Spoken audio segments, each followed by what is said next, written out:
à tous, j'espère que vous allez bien. Bienvenue encore une fois à un nouvel épisode de Purpose Talk. Aujourd'hui, je viens partager avec vous les plus grands conseils que je peux donner à quelqu'un. Il faut toujours chercher à faire ce qui respecte nos valeurs, respecte nos principes, respecte notre éducation, l'éducation que nous avons reçue de nos parents et ce qui respecte nos valeurs bibliques aussi. Donc pour cette personne-là, pour toutes les personnes qui me regardent, qui sont chrétiennes, qui connaissent le Seigneur. Donc il faut toujours chercher à faire ce qui est juste. Il faut toujours chercher à être dans la droiture. Il faut toujours chercher à être droit dans tout ce qu'on fait, à être juste dans tout ce qu'on fait. Et non pas forcément la facilité. Parce que la facilité n'est pas tout le temps ce qui est juste. Donc, on peut voir les exemples de filles qui s'adonnent tout simplement à la prostitution juste pour avoir un travail. Donc, elles font ce qui est facile. Elles donnent leur corps. Ça allait facile. Je peux donner mon corps juste pour avoir le travail. Comme exemple personnel, je peux dire que je travaillais un moment dans un fast-food. Dans ce fast-food-là, les gens faisaient beaucoup ce qu'ils avaient envie de faire. Mais ce n'était pas forcément la norme. Ce n'était pas forcément ce que le responsable, le gérant, les propriétaires du restaurant priorisaient comme comportement, priorisaient comme attitude. Donc, ils pouvaient manger la nourriture du restaurant dans les coulisses pendant qu'il y a des clients ou ils pouvaient être en train de manipuler leur téléphone pendant qu'il y a du travail. Ils ne faisaient pas ce qui était juste. C'est facile parce que je suis fatiguée ou on m'envoie un message ou je pense que j'ai trop de travail. Je vais juste prendre mon téléphone, mais tu es au travail. Donc, si par exemple tu es étudiant, tu es élève et que tu es amené à faire un travail, tu dois faire un devoir, tu dois faire un examen et que tu n'as pas forcément les réponses nécessaires, c'est difficile, tu ne trouves pas la réponse, allez demander directement à quelqu'un ou allez voir quelqu'un directement lorsqu'on ne sait pas, lorsqu'on ne connaît pas. C'est ça la facilité. Mais rechercher ce qui est juste, faire ce qui est juste, c'est chercher. Donc c'est chercher avec tous les moyens qu'on a à sa disposition. Donc faire des efforts, chercher avec tout ce qu'on a comme matériel, chercher avec tout ce qu'on a en notre possession. Donc c'est vraiment ça lorsqu'on parle de faire ce qui est juste et pas forcément ce qui est facile. Toujours avoir la pensée positive, être optimiste. Et en d'autres termes, pour ceux qui sont chrétiens, toujours avoir la foi. Donc avoir la foi, c'est pas dans les choses négatives. Non, avoir la foi pour obtenir l'impossible, pour obtenir ce qu'on n'a pas, pour avoir ce à quoi on pense, mais qui n'est pas là présentement. Donc, le conseil que je peux donner en deuxième position, c'est avoir la pensée positive. Même quand tu te retrouves dans une situation, tu vois que c'est compliqué, tu es dans une situation, c'est difficile, ou tu penses ne pas pouvoir avancer, ou tu es dans cette situation-là et tous les contours de la situation te prouvent que ça ne peut pas marcher, ou c'est impossible pour toi de réussir, ou peut-être même que tu es dans un cas de travail où les gens te mènent la vie dure. Tout ce qui t'environne te prouve que tu ne peux pas, te prouve que le négatif est toujours la pensée positive. Tu peux le faire. La pensée positive débloque beaucoup de choses. La pensée positive nous libère de beaucoup de barrières, des barrières souvent même inutiles, des barrières qui n'ont même pas lieu d'exister. Donc la pensée positive nous donne de penser grand, de rêver grand, de viser haut et de pouvoir nous surpasser. Parce que quand tu te dis, même si je suis petit, même si je suis court, même si je suis ça, même si j'ai cette caractéristique, je vais y arriver et tu vas y arriver. Donc même si tu as un handicap, tu vas arriver parce que tu as pensé positivement. Aie le courage de commencer, aie le courage de te lever, aie le courage de mettre en application ou de mettre en œuvre la vision que tu as, les idées que tu as, tout ce que tu as dans ta tête comme idée. Voilà, il y a eu ce moment où tu as toujours ce moment de brainstorming, où il y a beaucoup d'idées qui te viennent en tête. Tu te dis, oui, je vais faire ça, je vais faire ci, je vais faire ci. Tu penses, tu rêves, tu écris, tu planifies, mais tu n'as pas le courage de mettre en application tout ce que tu fais. Donc, le conseil que je peux te donner, c'est vraiment de te lancer. C'est d'avoir le courage de commencer. Parce que lorsque tu ne commences pas, tu ne peux pas arriver. Lorsque tu ne commences pas, tu ne peux pas réussir. Ton rêve restera un rêve. Si tu l'as écrit dans un cahier, il restera gravé dans un cahier. Et c'est seulement le cahier qui aura l'opportunité d'avoir ce grand rêve. On dit généralement que les plus grands rêves, les plus grands talents, les plus belles histoires du monde, les plus grandes icônes se trouvent au cimetière. Parce qu'il y a beaucoup de personnes qui sont mortes avec leurs rêves, avec de grands rêves, avec de grands projets, avec de grandes visions, avec de grandes passions, de grands talents. Donc, il y a beaucoup de personnes qui se trouvent dans cet endroit-là, qui n'ont pas pu, qui ont eu peur ou qui se sont gênés, voilà, de mettre en application leurs grands projets, leurs grands rêves, les grandes missions et toutes ces grandes idées-là, toutes ces grandes choses-là qui auraient pu changer, transformer le monde.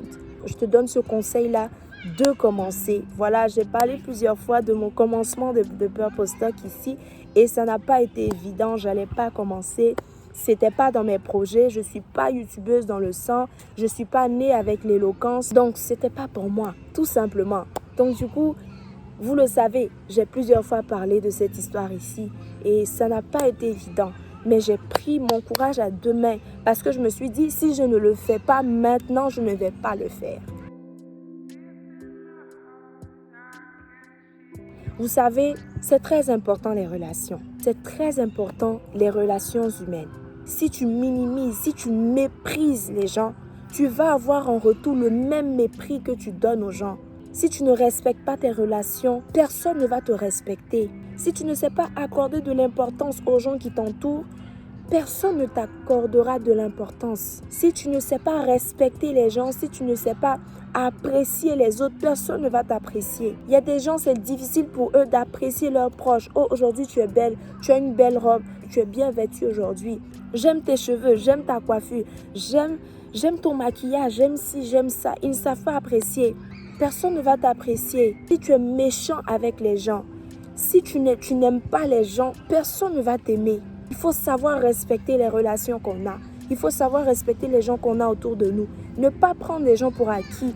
Parce que si tu prends quelqu'un pour acquis, la personne aussi te prendra pour acquis. Donc ce que tu donnes aux gens va toujours te revenir. Il ne faut pas traiter les gens n'importe comment. Si tu ne veux pas qu'on te traite comme une moins que rien, ne traite pas les gens comme tels. Il faut savoir traiter les gens avec de l'estime. Il faut savoir respecter les gens. Il faut savoir parler aux gens. Il faut savoir entretenir les relations. C'est très important. À un moment ou à un autre, on aura besoin, tu auras besoin forcément de quelqu'un. Tu auras besoin de ton entourage. Tu auras besoin de ta famille. Tu auras besoin de tes amis. Il faut savoir accorder de l'importance aux gens. Même si c'est difficile, même si c'est compliqué, même si tu vois que je ne peux plus avancer, il y a tous les obstacles qui sont là maintenant. Je ne peux plus avancer, je ne peux plus faire un pas. C'est compliqué, c'est difficile.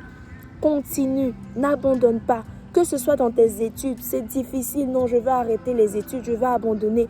N'arrête pas, continue. Parce qu'au bout de l'effort, il y a la réussite. Au bout de l'effort, il y a le succès. Tu as commencé une activité, tu as commencé un projet, tu vois que ça ne donne pas, tu vois que tu perds tes clients, tu vois qu'il n'y a pas assez de personnes qui en parlent, tu partages tes choses, mais personne ne partage. Souvent même sont les membres de ta famille ou ton entourage. N'abandonne pas. Parce que lorsque ça va payer, ces personnes-là vont se tourner vers toi. Ces personnes vont commencer à partager parce que ça sera déjà populaire. C'est un proverbe que mon père me dit tout le temps. Les gens ne sponsoriseront jamais ton rêve, mais ils vont sponsoriser ton succès.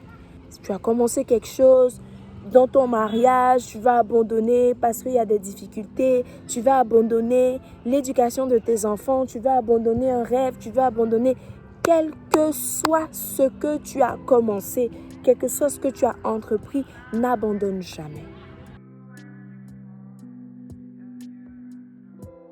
Un conseil qui me tient particulièrement à cœur, c'est l'autonomie. La Bible dit dans le livre de 1 Thessaloniciens 4, les versets 11 et 12, « À mettre votre honneur à vivre tranquille, à vous occuper de vos propres affaires et à travailler de vos mains, comme nous vous l'avons recommandé, en sorte que vous vous conduisez honnêtement envers ceux du dehors et que vous n'ayez besoin de personne. » C'est très important l'autonomie. Ne pas avoir besoin de quelqu'un forcément. Faire en sorte que tu puisses faire. Même s'il n'y a personne pour t'aider, tu n'es pas limité. Tu peux le faire. De sorte à ce que lorsque les gens sont là, c'est un plus que tu as. Donc, il faut vraiment avoir cette pensée-là d'autonomie. Parce que l'autonomie, c'est très important. En ce moment, je suis dans un cadre où je suis sans ma famille. Et il y a beaucoup de choses que je dois faire seule. Il y a beaucoup de décisions que je dois prendre seule. Il y a beaucoup d'aspects qui nécessitent ma réflexion, ma décision, ma réaction. Et par rapport à cette situation-là, je dois prendre des décisions seule. Je dois réfléchir seule. Je dois faire seule. Si je ne peux pas et j'ai toujours eu l'habitude de compter sur ma famille, comment je suis censée faire? La sagesse divine. Donc, lorsque tu entends sagesse divine, tu vois divin, divine, ça vient de Dieu. Donc, la sagesse qui vient de Dieu, c'est très important. Parce que, vous savez, lorsque quelqu'un a la sagesse, il peut réussir dans tout ce qu'il fait. Donc, lorsque tu as la sagesse, tu peux réussir dans tous les domaines de ta vie. Donc, le plus grand conseil que je peux donner à quelqu'un, c'est de rechercher la sagesse divine. La Bible dit que si vous manquez de sagesse, demandez la sagesse, demandez-la. Le préalable pour que tu puisses avoir la sagesse divine, demander la sagesse divine, c'est d'accepter le Seigneur Jésus comme Seigneur et Sauveur. Tu peux tout faire et tu peux réussir dans tout ce que tu fais avec la sagesse divine. Pas la sagesse qui vient des hommes, mais la sagesse qui vient de Dieu. C'est pas seulement le matériel qu'on peut demander à Dieu. On peut demander aussi la sagesse. On peut demander aussi beaucoup de choses, les choses abstraites, des comportements, des attitudes à Dieu. Mais j'ai prié pour avoir la maturité. Et Dieu, par sa grâce, m'a accordé la maturité dont j'ai besoin pour gérer ce que je gère en ce moment, pour alterner travail et études, pour alterner beaucoup de choses, pour prendre des décisions importantes de ma vie. J'ai prié pour ça et Dieu me l'a accordé. Ainsi prend fin la vidéo de ce jour. Je t'invite à liker, à commenter et à partager avec tes amis, ton entourage et tes proches. Sur ce, je te dis à la semaine prochaine pour un autre épisode de The Purpose Talk. Que Dieu te bénisse.